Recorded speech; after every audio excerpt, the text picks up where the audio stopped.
ce, ce, ce Yetzirah-là, de vouloir, de chercher à comprendre, de se mettre en route, que quand on a compris, de s'engager, que quand on a compris, ce Yetzirah-là, il vient du fait que la personne, elle a décidé de se débrancher de l'arbre de vie.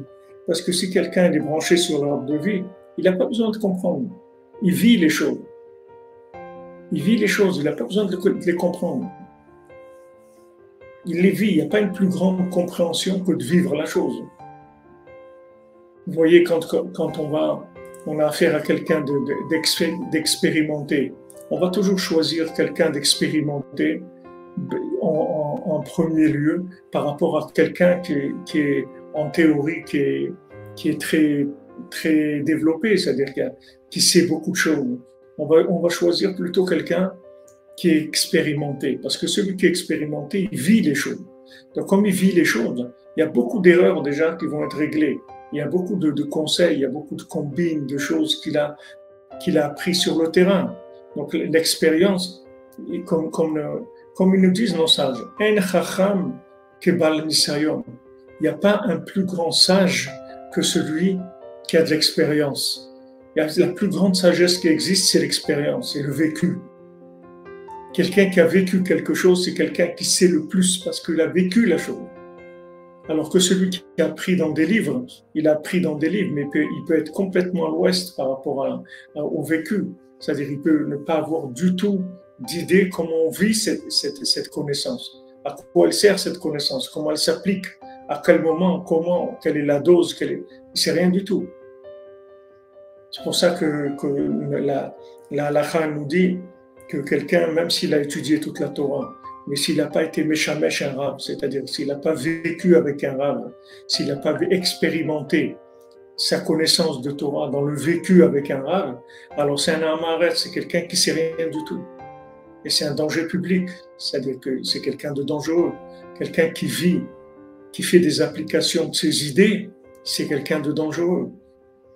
On ne fait pas d'application de ses idées. On fait des applications de la Emouna qu'on a reçu du tzaddik, qu'on a reçu des conseils du tzaddik qui nous a dit d'être Betsimcha. Alors on y va, on fait Mishon Efraïlar, on fait tout ce qu'on peut pour être Betsimcha. Parce qu'on sait que c'est ça qu'il faut faire. On est sûr que c'est ça qu'il faut faire. On n'a qu'un doute. Pourquoi on est sûr? Pas parce qu'on a compris. Parce qu'on est sûr de lui. On n'est pas sûr de nous, on est sûr de lui. C'est pas parce qu'on a compris. Après, avec le temps, si on veut étudier sur la simcha et développer des choses, il n'y a pas de problème. Mais c'est plus de l'arbre de la connaissance. C'est du développement de l'arbre de vie. Ça s'appelle plus de l'arbre de la connaissance. L'arbre de la connaissance, c'est ce qui donne à la personne le goût, l'impression de décider de par elle-même, d'être tout ce que le serpent il a dit à Adam et Chava. Il leur a dit, vous allez être des dieux. Si vous mangez de ce fruit-là, vous serez vous-même des dieux, des créateurs. C'est ça qui les a tentés, d'exister à travers sa connaissance. Alors que maintenant, quand on reçoit les choses par Kabbalah, c'est-à-dire qu'on a fait confiance au maître, on a reçu de lui, à ce moment-là, on n'existe pas à travers notre connaissance. On vit les choses. Mais c'est un niveau d'existence beaucoup plus grand. Seulement tant qu'on n'a pas expérimenté, alors on a l'impression que non. Comment maintenant on va vivre que on a reçu de quelqu'un, on est influençable, on n'est pas nous-mêmes, etc. Mais il vaut mieux être influencé par quelqu'un qui sait où il va que d'être nous-mêmes alors qu'on est perdu complètement. Vous voyez ça chez des enfants, vous leur donnez à manger, ils disent non, moi.